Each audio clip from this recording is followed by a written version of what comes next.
Benicio, how you doing? I'm doing good. Thank you, Sergio. No, thank you. Thank you for the opportunity for the interview. I really like the movie. It's like it's crazy. And then, of course, you've been already in another Wes Anderson movie, The Friend Dispatch. But this one is like this is something completely different, right? You're all over the place.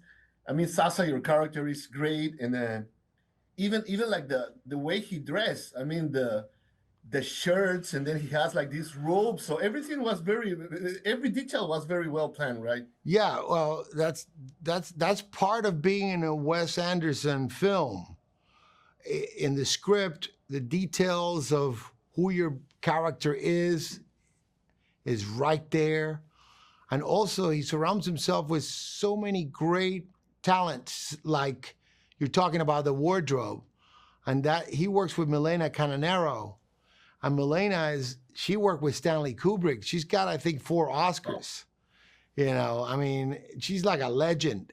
And, you know, going in there and doing my fittings was also part of putting this character together, you know, from the bottom up, you know, from the shoes up. Yeah, surely it does help because, you know, it was really difficult to just like build this character. I mean, who's so believable, but in the middle of a story that is so surreal. So maybe the clothes and everything help you a lot, right? But of course, Wes was also talking to you, and then I know that he wrote the role for you. He wrote the character is written based on you or something. Yeah. Yeah, he wrote it for me, but you know, I didn't. You know, he asked me if I would consider being in his next film. And I said, of course. And then he said, you know, are you ready? I'll send you the first 20 pages. And I read them, and, you know, and the role was Jaja. And I was like, wow, this is incredible. It's just so well written. It reads like a play.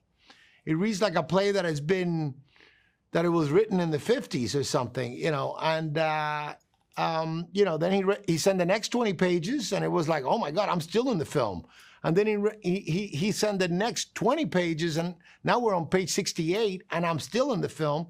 And then I got scared. You know, that's when you go like, oh, man, all your wishes come true. And now it's like, wow, I got to, you know, lock the door and get to work. See, did you talk a lot with him? Did you rehearse a lot before the shooting, or how was it? Well, we talked a lot during the process of him sending pages, and as he was, you know, we were getting the script all together. We talked a lot. We talked about influences, inspirations for the character, and we talked about the story. What was it? You know, the arc of Jaja. You know, and you know, so I was, you know, getting to read the story almost with the director also talking about it, you know, and sometimes, and you know, also talking about the dream sequences, the value of it, the dream sequence, the sequences of his conscience in a way, the awakening of his conscience in a way, in these sequences that are like either dreams or visions or heaven. So all that stuff, what was the importance of it? You know, at what point in the story, you know, how does that help the arc of the character? So we talked about a lot of that stuff, but in the end, you know, I have to learn the lines alone. No one is going to learn them for me, you know. So, you know. So what were your references? What did you propose to him, saying like, well, I think this guy looks kind of. Well, we talked about, we talked about Onassis, of course, Onassis. We talked about Angeli, the Italian multimillionaire. We talked about Howard Hughes. We talked about William Randolph Hearst, and then Citizen Kane was a movie that we talked about. We even talked about a little bit about Buñuel, Fellini, you know, there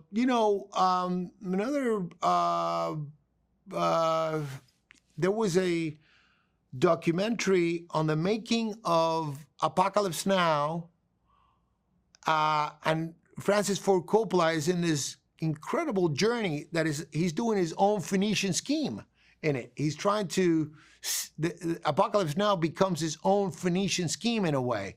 And that was something Wes brought up to me to look into, and I thought it was very, very cool to see that and see Francis Ford Coppola struggling and with all those obstacles and trying to survive those obstacles. And I think something similar, not the same, but similar happens with Jaja in this story.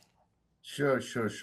So how I was working with like Mia, I'm gonna try to pronounce her last name because I say Sasa and it's Jaja, you say, right? Jaja, so, we say it in a European way, in a Eastern European way. So Mia Threapleton, I mean, she's great in this movie, and I read that this is her first like major role. And wow, how were the dynamics? I mean, was she intimidated by you? You say that you were intimidated when you noticed that your character has like a lot of like presence in the screen, but then when she has to work with you, how was the? Yeah, I don't think she was intimidated by me one bit.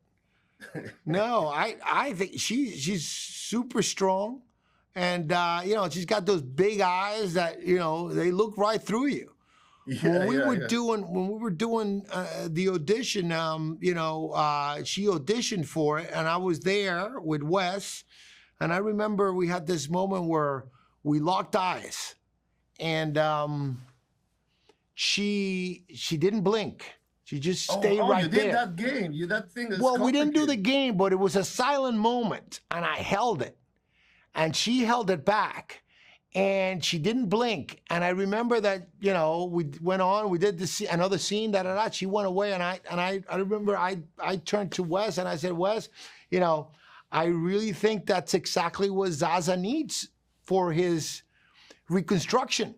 The new Jaja needs someone like her. She's got to be that strong, and we're lucky. She played Liesel. Oh, sure, she's fantastic. So you're also sharing the screen here with like a insane amount of Hollywood stars. And Michael Cera is incredible. But there's a scene with Tom Hanks and Bryan Cranston that is like insane. I mean, so funny. How was doing that? Well, I've been a fan of Tom Hanks as far as I can remember. And Bryan Cranston as well. And, they came in and they were like right into it. They were right into it, and 100%, they were there 100%. And it's just like, for me, it was like, first I'm a fan, right? So I'm looking at them like as a fan, but then I'm also reminded that they're like, in character, so I gotta like put my 50% here as well, because so it was a lot of fun, and it was and I think that the scene comes together beautifully, and I think that they were very giving. So as I had a lot to do in that scene. Aside from playing the basketball game, there's a whole sequence that I do where I kind of go into this like depressed talk, and they were very supportive of me being right there trying it, and they were like, it was an honor to play with Riz Ahmed as well. I have 1 minute left, but I would like to talk about like Benedict Cumberbatch, and there's also like a great like scene, like a slapstick comedy type of scenes. I mean, and the fighting, and then did you use a lot of stunt doubles there? How was that done? There's one moment there that there's stunts, but most of it was just Benedict and I just making sure we didn't hurt each other. Just being real professional, but taking it, putting it out there.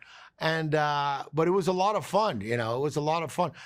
There's that moment where he jumps in and he starts to strangle me, and the camera was below us, and we were moving one way, and the camera was moving another way, and it's just like what it creates is this feeling of being disoriented. That is kind of cool, but there was one moment there that stunt guys came in and helped us out. But besides that, it was mostly Benedict and myself just running up and down the stairs and doing our best Abbott and Costello. Oh, it was great. Thank you very much, Benicio, for your time. Thank you for the movie. It's just amazing, and you're the man. Thank you. Hey, thank you. We'll see you soon. Okay. Gracias, cuídate. Thank you. Gracias a Hasta ti. luego.